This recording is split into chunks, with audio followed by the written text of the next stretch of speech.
नमस्कार साथियों, आज के अंक में लेते हैं भक्तिकालीन काव्य की प्रमुख धाराएं। अब देखिए, भक्ति काल की दो प्रमुख धाराएं थी, निर्गुण भक्ति काव्य और सगुण भक्ति काव्य।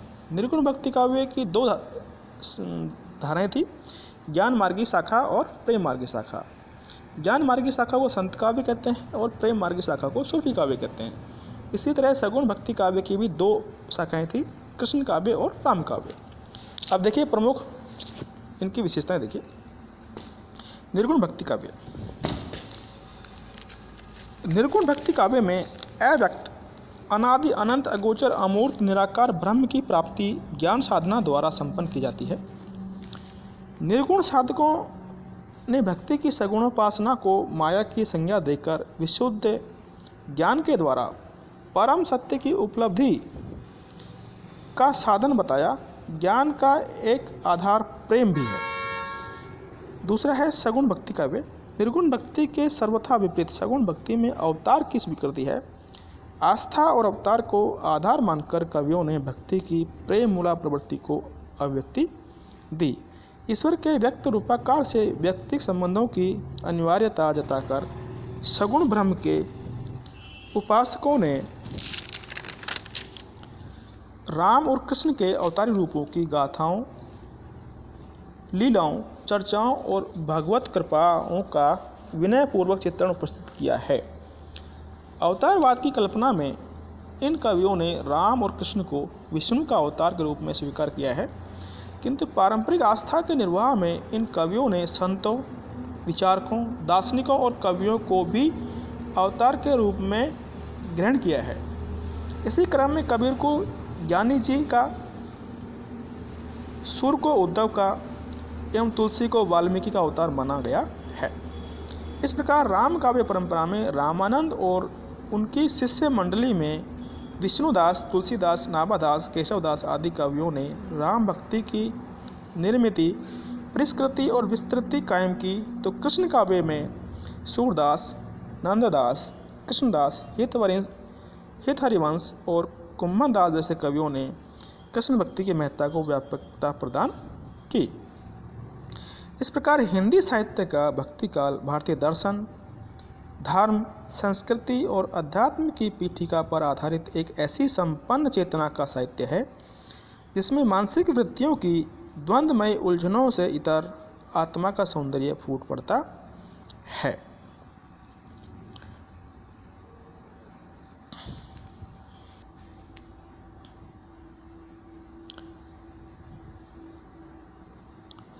आप लेते हैं निर्गुण भक्ति काव्य की प्रवृत्तियाँ।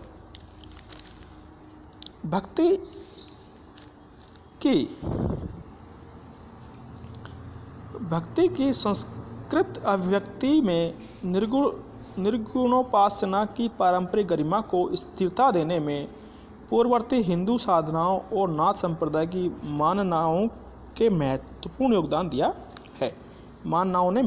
दिया है। यद्यपि 8वीं शताब्दी में शंकराचार्य के अद्वैतवादी दार्शनिक स्थापना से भी निर्गुण भक्ति को व्यापकता मिली है।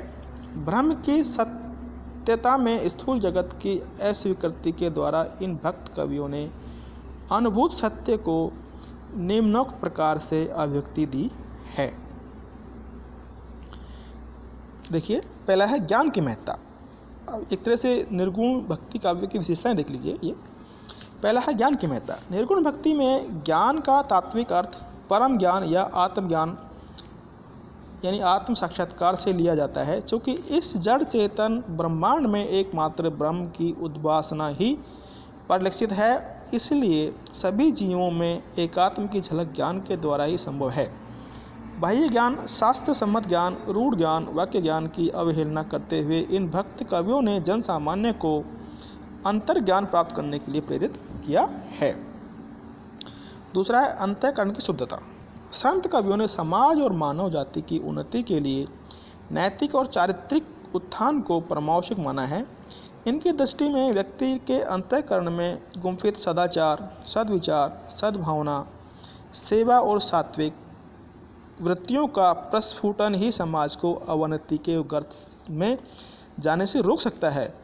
यही कारण है कि इनके भक्ति काव्य में सामाजिक विसंगतियों, जाति पाति, भेद भाव, छुआछूत, वर्ण वैषम्य, ऊंच नीच का विरोध ही नहीं मिलता, बल्कि समता,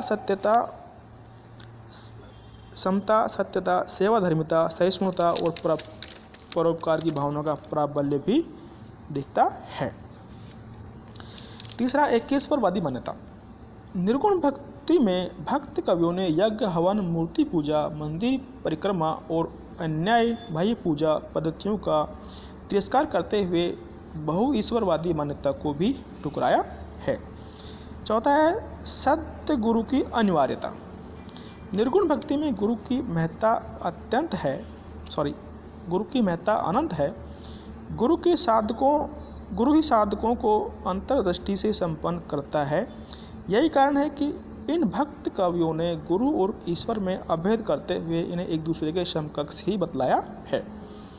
पांचवा है रूढ़िवादी उपासना के प्रति विद्रोह। ज्ञानाश्रित होने के कारण इन कवियों ने ईश्वर उपासना के लिए किसी भी प्रकार की रूढ़िवादिता का खंडन किया है। इनकी दृष्टि में बाह्य पूजा पद्धति ही धार्मिक आडंबर को जन्म देती है। सत्संग की अनिवार्यता। साधकों की संगत मात में बैठकर इंद्रिय परिभाषा की सीमा को साधकर प्रभुचर्या में तल्लीन होकर जिस दिव्यानुभूति की प्रतीति होती है, उसकी आँच में तपकर ही साधक पूर्णता की ओर उन्मुख होता है और गुरु दर्शन उस सत्संग की उपलब्धि का हेतु बनता है।